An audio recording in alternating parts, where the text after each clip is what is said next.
tonight on CBC Vancouver News. Obviously, this tragedy will have an impact on a community and the people that live in that building. Homicide investigators try to piece together the deaths of a woman and young girl in North Vancouver. Police say they fell from an apartment balcony. Plus, there is some real challenges in regards to availability of product. manufacturers warn some grocery shelves could go empty if Canada's commercial rail networks are hit with a shutdown. And I just have nothing but pride for the church and where it's come to. a long journey. Why a Baptist church in Surrey left its denomination to become fully inclusive of LGBTQ+ people. This is CBC Vancouver News.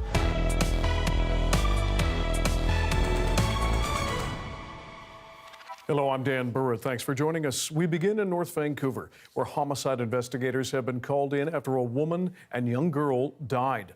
Police say they fell off an apartment balcony early in the morning. The CBC's Michelle Gassoub is in Lower Lonsdale and joins us with more. Michelle?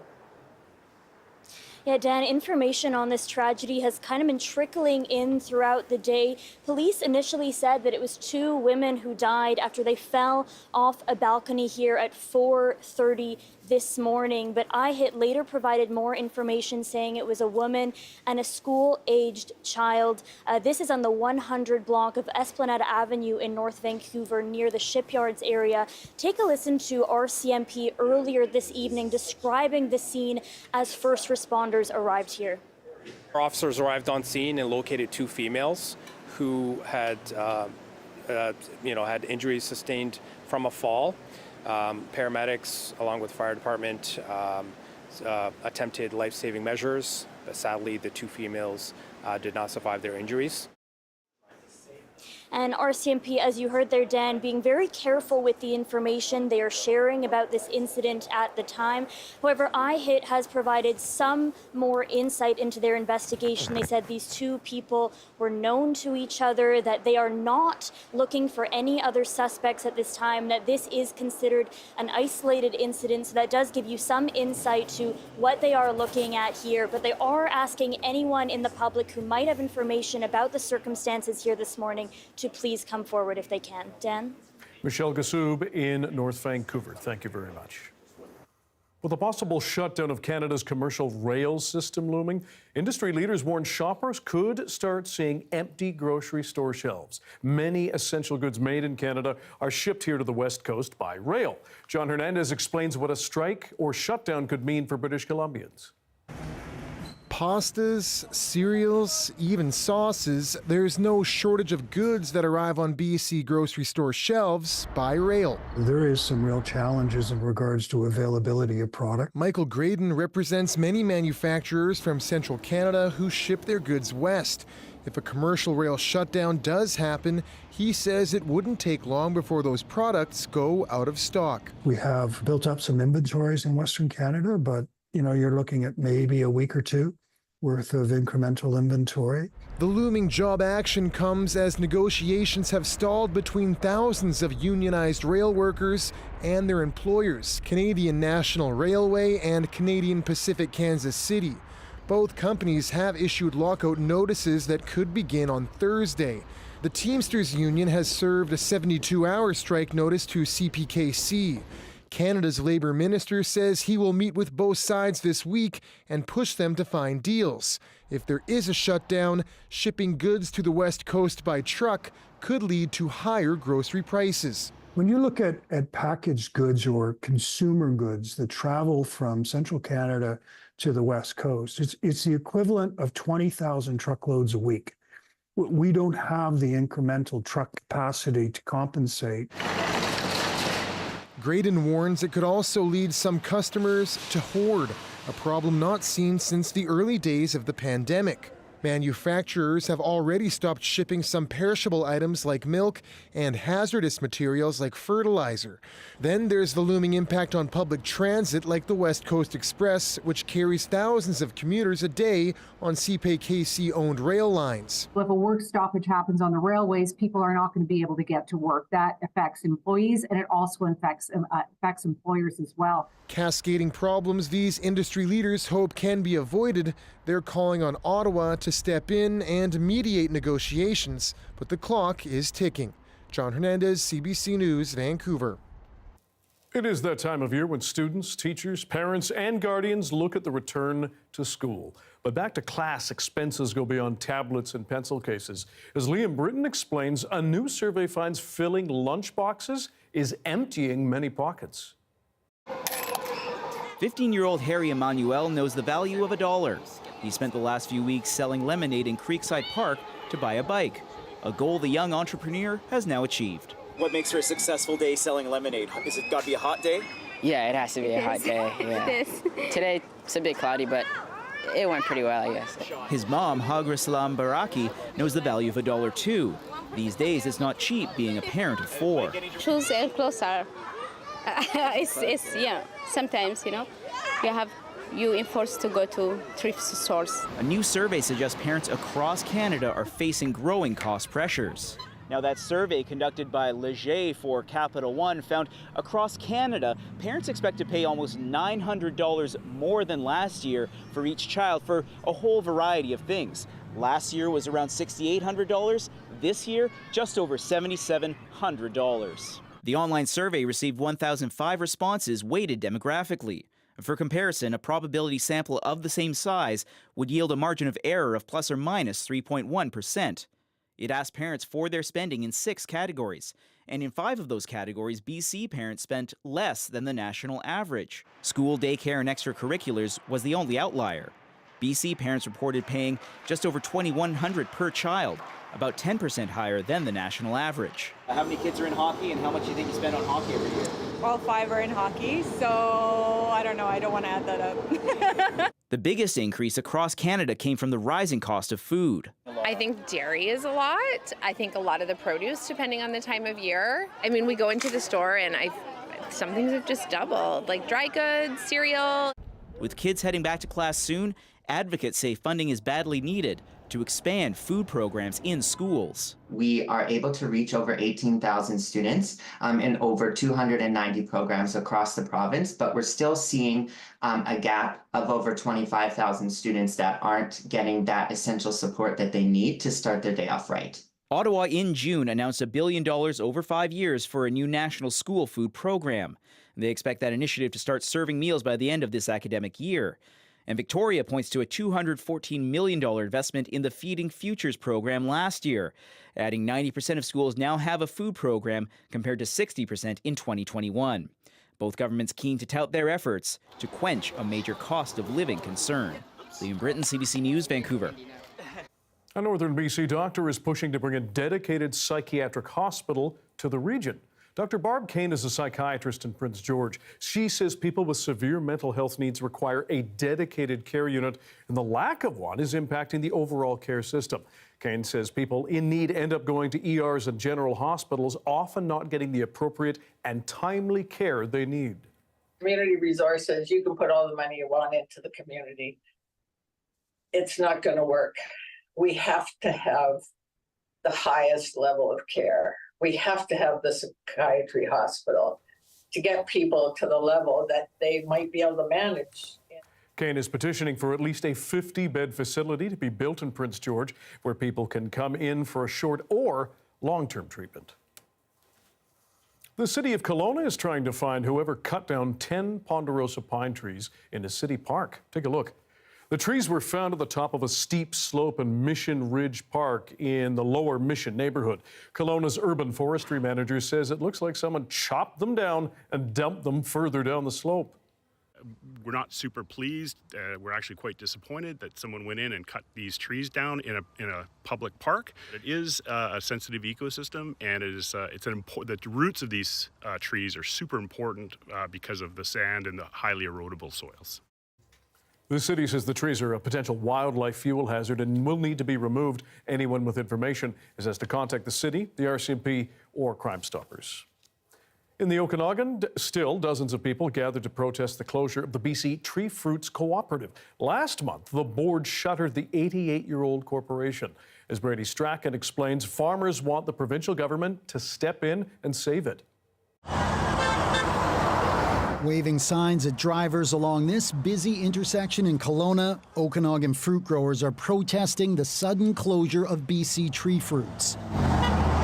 Those who came out on Tuesday are from farming families up and down the valley, including Kelly Wander from Asuyus. So they announced the closure, and we're in the middle of our harvest season, and where are we supposed to take our fruit? Last month, BC Tree Fruits Board announced to growers it would no longer accept fruit shipments, citing a lack of fruit, climate effects, and financial challenges. Now, the co-op's packing plants and fruit storage buildings are shuttered, leaving farmers scrambling to find a place to ship their apples, plums, and pears. It's going to sit in the sun, it's going to heat, it's going to rot, right? So most farmers are going to leave fruit on the tree. Now, growers want the government to help them restart the 88-year-old cooperative and investigate what led to its demise. We need the Attorney General to step in so that we can sort through the mess that has been left by management. The province has pledged to help farmers find places to ship their fruit, and last week announced some supports for the industry, but so far it has not committed to saving BC Tree Fruits from closing. Brady Strachan, CBC News, Kelowna. A Vancouver-based film company is the first to get hit with a fine from Fisheries and Oceans Canada for flying a drone too close to a pod of orcas. Take a look. River Road Films will have to pay $30,000 after an investigation by the DFO's Whale Protection Unit. The company pleaded guilty in July to unlawfully capturing footage by operating too close to a pod of killer whales off Vancouver Island. The Fisheries and Oceans says drones can disturb marine mammals, and it's illegal to fly one lower than 300 meters over the animals. The organization called the Orca Lab caught the moment, as you can see on camera. And it flew probably only a meter above the heads of the orcas. It astounded us, to be truthful. And it was such an outrageous moment, I guess, that we contacted the Department of Fisheries and Oceans and complained. The DFO says the film company did apply for a permit in 2020 to film animals with classifications under the Species at Risk Act, but that application was denied. CBC News has reached out to River Road Films for comment, but has not yet heard back. To BC's wildfire situation now. There are 360 active wildfires in BC now, 3 of them considered of note. One of those is the Shetland Creek fire in the southern interior, which the BC Wildfire Service says is now being held. That massive blaze has destroyed multiple homes. Although it's not likely to spread any further, officials say crews still have a lot of hard work ahead of them. In the northwest part of the province, 2 helicopters have been called in to help fight the Korea Creek wildfire. It has prompted 2 evacuation alerts for about 50 properties from Winsett to Hazelton. And while warm, dry conditions continue in the north, cooler, wetter weather in southern BC is helping tackle some fires in that region. There's still a chance for thunderstorms across the central interior, but any lightning strikes are expected to come with rain. Let's bring in the expert meteorologist Russ Lacate in for Darius Madavi. Russ, kind of feels like 2 different provinces right now. Yeah, I'm so glad that you brought up that story, because the fire danger rating map that I brought up for today, I mean, I wouldn't second guess you for thinking, are you sure that's the right day? You know, the southern half of the province has been enjoying a lowering of the danger rating. Of course, there's a number of active fires, lots of smoke in the air, but the likelihood of additional fire starts has been dropping off. You might think, oh, if we had a bit of a damp summer here. We really haven't. No, I mean, we've had a weather correction over the past 7 to 10 days, more clouds, more showers, but on the whole, out of, June, July, and August, we'd have 24 out of 92 wet days. So far, only 19 wet ones out of 81. We got 10 to go till the end of August. A little below normal in rainfall amounts as well.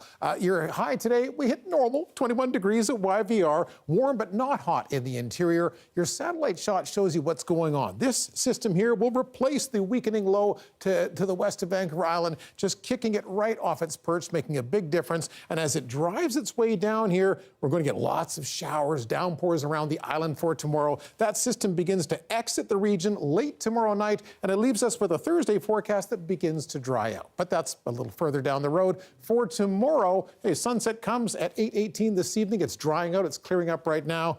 We've got some showers on the way overnight and tomorrow. I've backed off, Dan, on talking about how wet it's going to be, but dreary, gray, and damp, that'll cover it tomorrow. Okay, good adjectives. Thanks, Russ. A Baptist church in South Surrey left its denomination in February in order to become fully inclusive of LGBTQ+ people after discussions that lasted more than 15 years. At the heart of the story is one member of the church who came out as gay in 2008. He was determined to remain part of his faith community, even though that community didn't fully accept him. Radio Canada's William Burr shares the story of South Point Church and its journey toward inclusion. Welcome, and you belong, and you're part of this household of God. South Point Church wants to make it clear that everyone is welcome. But that welcome wasn't always so clear. The church was part of the Canadian Baptists of Western Canada, a denomination that defines marriage as between a man and a woman only. When Colin Evans came out over 15 years ago, the congregation didn't know how to react. Was it possible that the church was going to kick me out and I'd have, and that would drastically change my life? His presence caused a division within the church, which discussed canceling his membership. But when Colin Evans met David Carlson, the man who would become his husband, they began attending services together, undeterred. We were very much targeted by certain parts of the church that were saying, like, you need to take a stand against David and Colin, you need to let them know that they're on the outs and that they're not okay. And it was a horrible time for us. Simply by being there, we caused enough discomfort that the conversations were having to be had. Longtime church member Leah Costumo remembers a meeting where David Carlson wasn't allowed to vote.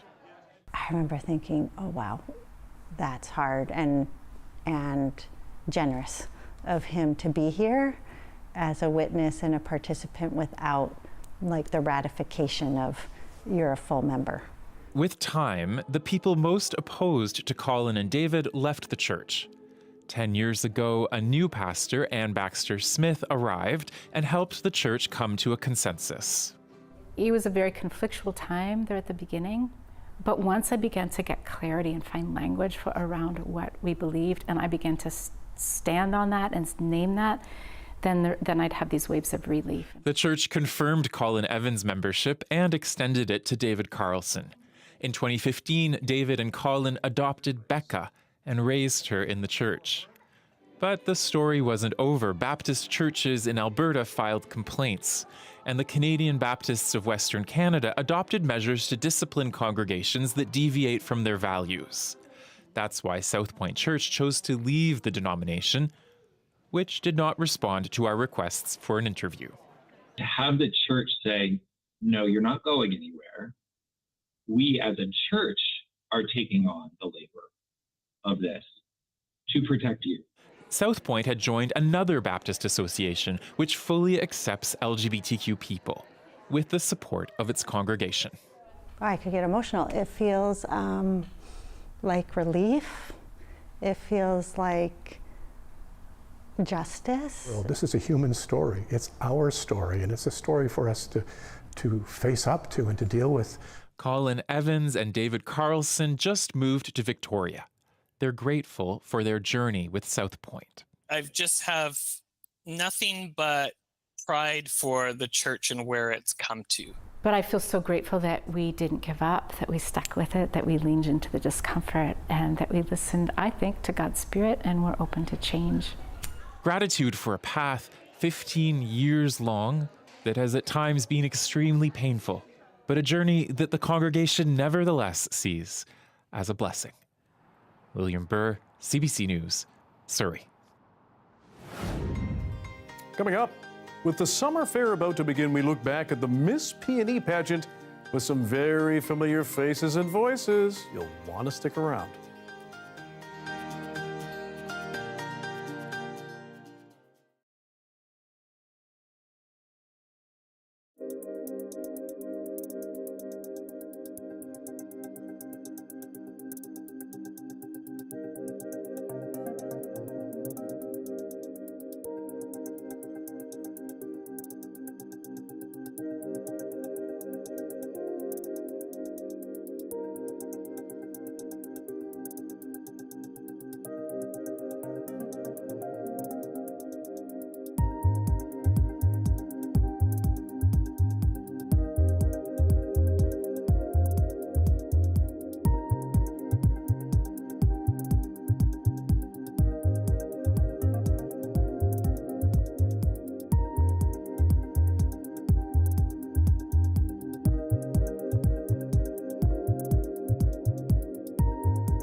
With the fair at the Peony back in full swing for another BC summer, we're taking a look back at a bygone event, the Miss Peony pageant.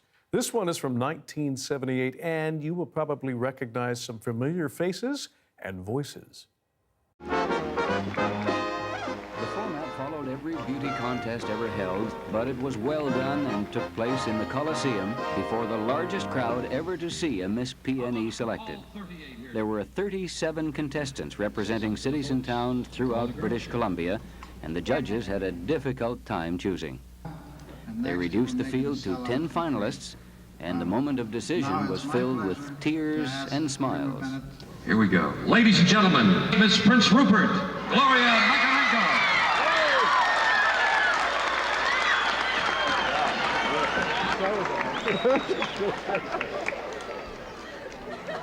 How's it going? Come on.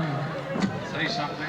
I can't say anything. All these girls have just been so wonderful these past 5 days, and they've had so much fun in my life. Congratulations to Gloria Macarenko.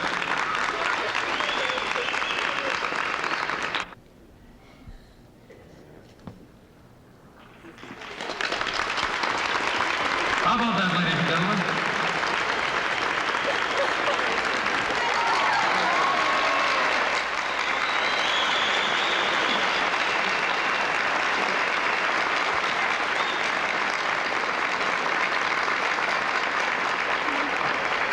Ladies and gentlemen, Miss Peony 1978.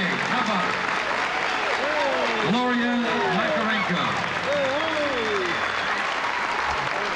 Flash forward just a few years. I'm now joined by Miss Peony 1978, the CBC's Gloria Macarenko. That is a slice of history. Isn't that a riot? What goes through your mind when you see that? I feel as if I'm watching someone else. It doesn't even feel like me. I mean, I had barely turned 17. I had never been to Vancouver before, let alone on a stage at the Pacific Coliseum in front of thousands of people. I'd never been to the PNE before. And so it was just one of those moments in time that it stayed ingrained in my memory. But when I actually see the images, it's like, what a riot. What a riot. And so many other young people around you. How did you end up there? So I had my arm twisted to go into the Miss Prince Rupert pageant. And again, I was never one of those young women who was like, oh, I want to be on a stage. I want to win a pageant and that type of thing. But there were a lot of courses and things that went along with them going into the Miss Prince Rupert pageant. And there were also some people that had been in before me that I very much admired, including our former Lieutenant Governor, Iona Campanolo. She was a Miss Prince Rupert at one point. And the very first Miss PNE ever back in 1948 was Margie Brain from Prince Rupert. So there was a little bit of history there, and I thought, what have I got to lose? So I went into the Miss Prince Rupert pageant at age 16, and that included also a separate talent contest where people say, what did you do for your talent? This is going to crack you up, Dan, because I'm a broadcaster. Guess what I did for my talent? I did mime. Mime in whiteface to send in the clowns. And honestly, I think back on that performance, I had a friend of mine help me with the choreography, and it made a lot of people cry. No, it was something really, really special. And no, I did not pursue mime later in my career. But tough to do in radio. And there was no talent portion in the Miss PNE pageant. But here they have more than 40 girls from across the province representing their individual towns and cities. They put us all up in the Hotel Vancouver. I was rooming with a lovely young woman from Hazelton. She was Miss New Hazelton, Tina Gagir. Beautiful Indigenous girl, and it ended up after the pageant, the girls had voted her Miss Congeniality as well. And, this all sounds so, I don't know, it sounds like ancient history that we even have these kinds of titles, but really, this was not a big corporate event. This was the PNE pageant. This was the farm fair. This was an opportunity to bring together communities from across the province. I think it had much more of a provincial feel back then. Now maybe it's a little bit more Metro Vancouver centric. And when you see that film, I guess we can call it that, you are on stage. The great Red Robinson, radio legend, is emceeing. Yeah. You get a kiss and a hug from Premier Bill Bennett and his wife Audrey. In front of thousands of people, as you said, perhaps more community and provincially minded than it is now? Well, it had a really important board as well. Erwin Swangard headed up the board. Grace McCarthy was the then tourism minister at the time. That was very much under her umbrella as well. A lot of Vancouver councillors sat on the PNE board as well. So it was much more of a municipal and provincial entity at that time as well. Pageants are, perhaps we don't have as many of them. Miss PNE ran from, I think, 1948 to the early 90s. Yeah. When you look back on that and think to now, do you think those kinds of pageants have a place now? Those kinds of pageants, I think that's sort of where we have to concentrate. I mean, the kinds of pageants we're familiar with now are Miss World or Miss Universe, and these are big corporate productions, right? This was something very different. And I admire, you know, the board of the PNE back in the early 90s, I think it was in 92 or 93, where they ended up replacing the Miss PNE pageant. So you're not having the gowns and the hair and, you know, the interviews to the same extent. They were looking for a youth ambassador program. Now, that's something I could get behind. Youth ambassador. It was open to young men, young women as well, who will best represent the PNE, because that was basically the role of Miss PNE, that you go and represent the province and represent the fair at, I don't know, whether it was the Kelowna Regatta, Penticton Peach Festival, the Vernon Winter Carnival. And you'll remember Frank Ney, the mayor of Nanaimo, and Sea Festival, the Sea Festival and the bathtub race and all that kind of thing was so important. And so you went as that representative. So would it be such a bad idea to have a young ambassador? I think it could still work. It certainly gave me an amazing opportunity to get up in front of, you know, dignitaries, go to events, learn about public speaking, and I don't know. I really value that experience. But again, looking back at those images, it just feels like I'm looking at someone else. I have to ask, did you keep the tiara?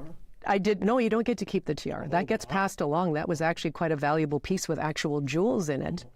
I had a few stand-ins over the years as well. I think those have cracked. And, you know, there was a statue that came with it, and I think you're holding it. Well, you'll see it in some of the images. I think my sister sold that in a garage sale in Prince Rupert a few years afterward. I mean, we just had to clear things out. So the banners, the tiaras, all that kind of thing. But I have the photographs and the memories. Glory, you're a good sport. Glory Macarego, thanks so much. Thank you. Coming up, Statistics Canada says the inflation rate has dropped to its lowest level since 2021. Details after this.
Canada's inflation rate fell to 2.5% in July, the lowest in more than 3 years. As Scott Peterson explains, it's one of the indicators the Bank of Canada will consider before its next interest rate decision on September 4th.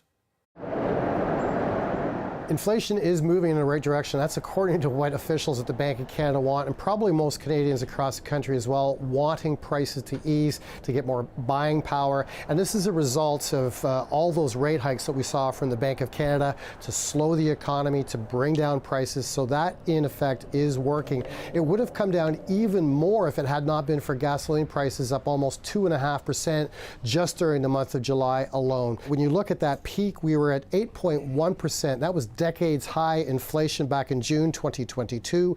Last year, for comparison's sakes, we were at 3.3%, so prices going in the right direction. We're looking at individual items. Food prices cooling, 2.7% is the increase year over year, but travel tours actually coming down close to 3%. Passenger vehicles down almost 1.5%, and used vehicles down 5.7%. And that's an interesting metric because during the height of the pandemic, used vehicle prices were up close to 34% because of hard-to-get parts and supply side disruptions. But going further, shelter prices up 5.7%. That's the smallest increase in 17 months. Good news there. But rent costs still up 8.5% year over year, and mortgage interest costs up a whopping 21% for anyone having to refinance their mortgages during this time. It is painful to do so. A lot of questions now as far as what the Bank of Canada is going to do at their next September 4th interest rate decision. Pretty much unanimously from economists, they believe that we are going to see a third rate reduction. So good news for a lot of mortgage holders out there and anyone with high debt levels. But the question economists now have is, might we see a couple more before the year end to prop up the economy from slumping too much? Scott Peterson, CBC News, Toronto. An Ontario senior who drove into a group of Girl Guides, killing one of them, has now been sentenced to 2 years of house arrest. In 2021, her speeding SUV crashed, killing an 8-year-old and injuring 7 others in London, Ontario. 79-year-old Petronella McNorgan was convicted of criminal negligence causing death and 7 counts of criminal negligence causing bodily harm. She will also get 3 years of probation, including a driving ban. The Quebec government is putting a freeze on new temporary foreign workers who hold low-wage jobs in and around Montreal, a move the Premier deems necessary to protect the French language and public services. Premier Francois Legault says the 6-month freeze will apply to new applications and renewals, but it will exempt nurses, teachers, construction workers, food production employees, and those making at least $57,000 a year. Legault says the total number of temporary immigrants across his province doubled from 300,000 to 600,000 in 2 years, putting a strain on housing, social services, healthcare, and education. This is day 2 of the Democratic Party's National Convention in Chicago. The current Vice President, Kamala Harris, is all but guaranteed to be the party's choice as candidate for the presidency. And last night was in a symbolic and emotional passing of the torch by the current office holder, Joe Biden. The CBC's Katie Simpson is at the convention in Chicago. The United Center here in Chicago, it is home turf for former U.S. President Barack Obama, and he is the headline speaker at tonight's convention. He remains one of the most popular and influential members of his party, and he and his wife, Michelle Obama, will both make a case to voters and people here in this room for Kamala Harris. I think the former President Obama is going to talk about that hope thing, right? The thing that really catapulted him into his historic election and served him well over the course of 2 terms. Democrats have tried to frame this election and their opponent, Donald Trump, as an existential question for America, and they paint Donald Trump as an existential threat to the country. And that is going to be a theme for tonight's programming. Former Republicans, as well as former staffers for Donald Trump, they're going to be speaking about their own personal experiences as to why they agree with Democrats on that point. Kamala Harris will be skipping tonight's events in Chicago, which is not unusual. She'll actually be campaigning a couple of hours north in here in Milwaukee. There is a real sense of excitement, of energy and joy now that there has been this historic change to the Democratic ticket. There have also been major shows of respect for President Joe Biden. I love the job, but I love my country more. In an emotional and fiery speech, Joe Biden offered his full endorsement of Kamala Harris, marking a generational shift in power that the Democratic Party is experiencing and will hope will resonate beyond the walls of this convention center. Katie Simpson, CBC News, Chicago. To the Israel-Hamas war now, the Israeli military says it has retrieved the bodies of 6 hostages from Gaza. With ceasefire talks set to resume this week, the discovery brings increased urgency to reach a deal. Our Sasha Petrusik is in Jerusalem with more. Overnight, the Israeli military found 6 bodies of Israeli hostages in tunnels under the city of Khan Yunis in the south of Gaza. Now, these 6 men were kidnapped on October 7th from 2 kibbutzes near the border with Gaza and carried alive into Gaza. And sometime after that, they died. Now, it's not clear exactly when that happened or under what circumstances. There's been a suggestion here in the local media that they were abandoned in these tunnels by their captors, perhaps during an airstrike. But that part is not clear. What is clear is that there is a lot more pressure on the Netanyahu government to come up with some sort of a deal that would release the remaining hostages, even though many of those may also not be alive anymore. There's also a lot of anger among the families of those who were found dead today. We're caught between a rock and a hard place. You know, the Hamas and the Israeli government both contributing their part to the death of my uncle. Of course, the fighting is continuing throughout Gaza, and we're hearing of an airstrike against a school in central Gaza, which was sheltering civilians. Israel says it was actually after Hamas fighters who were using these civilians as human shields in the school. Hamas has denied that it actually uses human shields. What we're hearing from the Gazan health authorities is that at least 10 people died there. While all this fighting is going on, there are talks continuing to try to end it. In Cairo today, Secretary of State Antony Blinken was sent from Washington to try to continue with a plan that the Americans are proposing to bridge some of the differences between Hamas and the Israeli government. We're not sure exactly what is in that proposal. It has not been released. The Americans are saying that everyone is very close. These talks are expected to continue in Cairo later this week. Hamas has said that it will not be attending, though there will be communication between them and the other mediators from Egypt and from Qatar. Sasha Petrusik, CBC News, Jerusalem. Ukrainian military forces continue to push deeper into Russia's Kursk region, reportedly capturing hundreds of Russian troops over the past 2 weeks. As Briar Stewart shows us, some of those prisoners of war say they were unprepared to fight back. Ukrainian vehicles still stream towards Russia. For the past 2 weeks, the military has been battling for Russian territory after launching a surprise attack on the Kursk region. We didn't know. But we feeling something special in this station. This Ukrainian soldier didn't want to be identified as he didn't have permission to speak to the media. He just returned from Kursk, and he said he heard from Russian civilians who were angry at the authorities. They are listening about betrayed from Russian government. But military installation, people don't have communication, water. To counter the perception that it's losing in Kursk, Russia put out these images, which officials say show a destroyed Ukrainian convoy. A state media host remarked that one of the captured armored personnel carriers, made by the Canadian company Rochelle, will soon bear a Russian flag. Ukraine has released its own videos too of Russian soldiers surrendering. some of whom have ended up in prison cells in Ukraine. We're not identifying any of these men. A freelancer working for CBC News was granted access to this prison. Some of the men are conscripts with barely any military experience.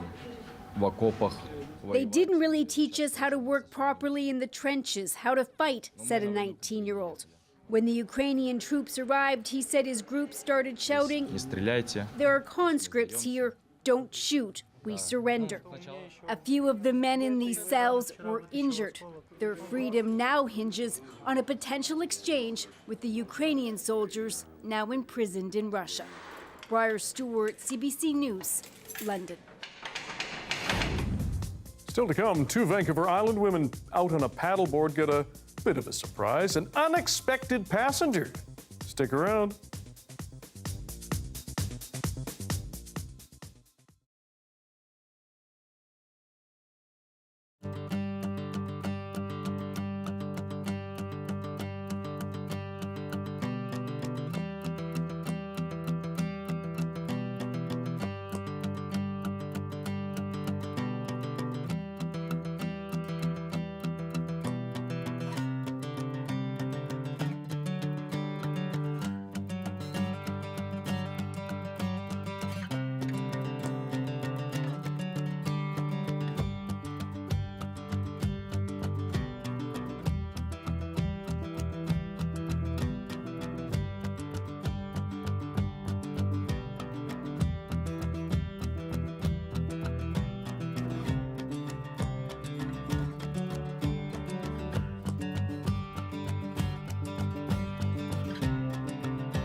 So I know when I really like a song, if within the first 3 seconds, I'm already vibing to it. Hey, I'm Rohith Joseph. Vibin' is the new show all about discovering great new songs and fresh artists from across BC and beyond. It's not one person dictating what good music is, it's the community sharing what good music is. Stream Vibin' on CBC Listen.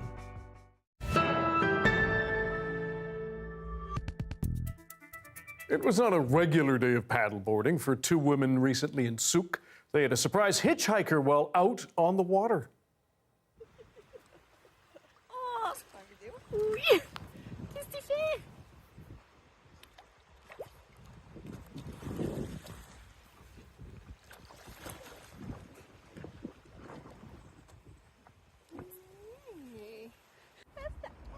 Took a few tries. One of the women said she was initially worried the sea otter was trying to escape a predator, but the little creature showed no signs of distress or injury, thankfully. They kept as much distance as they could from the otter and steered the paddleboard back to shore, gave the animal some space to slide back into the water. Fisheries and Oceans Canada says this encounter is rare, even though sea otters do occasionally inhabit and swim through this part of Vancouver Island. The DFO says getting too close to wildlife in their habitat can disturb and even harm them.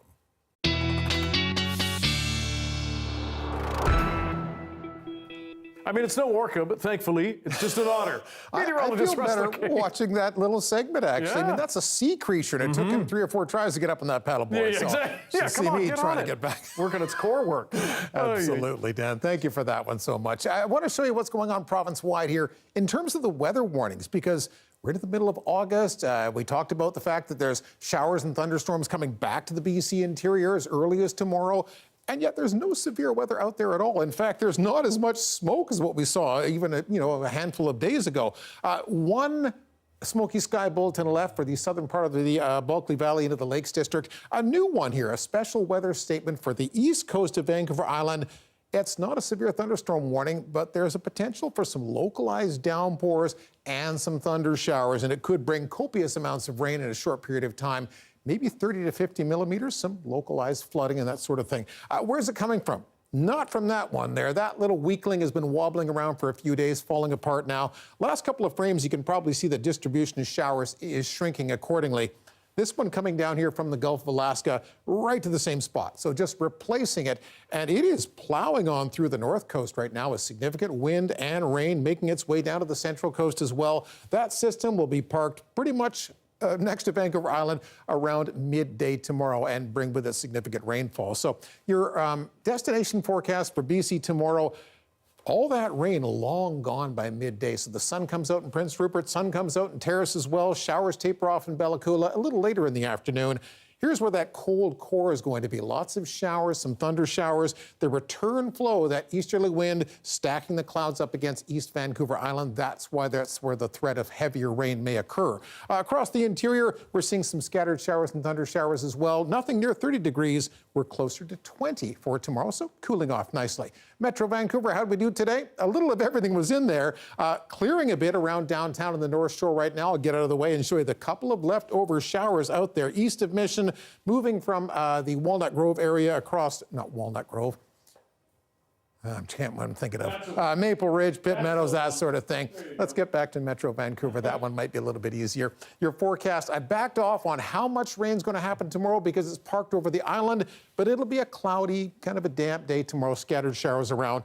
Perking up nicely Thursday, Friday, Saturday. We've got at least half of this weekend looking sunnier, Dan. That sounds great. Russ, thanks very much. You're welcome. Summer is almost officially over, meaning it's time to go back to school for kids. After the break, we take a look at how those children are feeling about returning to routine.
Hi, I'm Amy Bell, and here's what's in your CBC Vancouver inbox.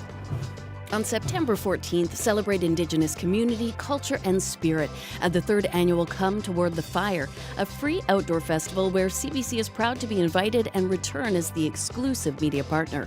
For more information, visit cometowardthefire.com. And never miss a special programming series, event, or contest. Subscribe to CBC Vancouver's e-newsletter and keep connected with us.